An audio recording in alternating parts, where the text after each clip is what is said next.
के दर्द नाही समझे जमाना, गरीब के दर्द नाही समझे जमाना, गरीब के दर्द नाही समझे जमाना, गरीब के दर्द नहीं समझे जमाना, न समझे जमाना, न समझे जमाना, न समझे जमाना, न समझे जमाना। जेके होके ना नसीब कबो भर पेट खाना, ई गरीब के दर्द नहीं समझे जमाना।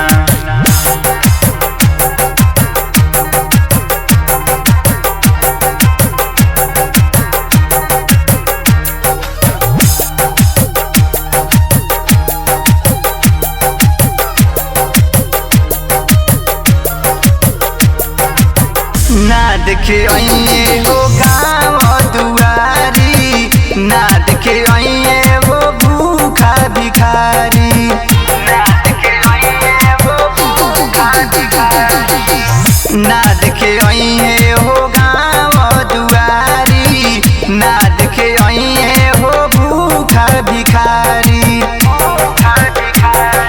केहू सूते रोड, केहू सूते खजाना, केहू सूते रोड, केहू सूते खजाना, सूते खजाना, सूते खजाना। ई गरीब के दर्द नहीं समझे जमाना, ई गरीब के दर्द नहीं समझे जमाना।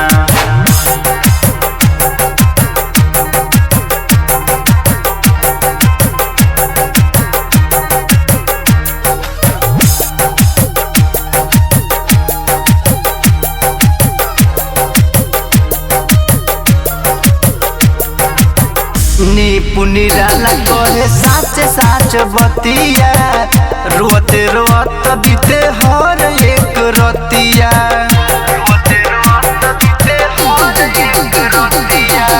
छोटू अरिया कहे साच साच बतिया, रोते रोत बीते हर एक रतिया।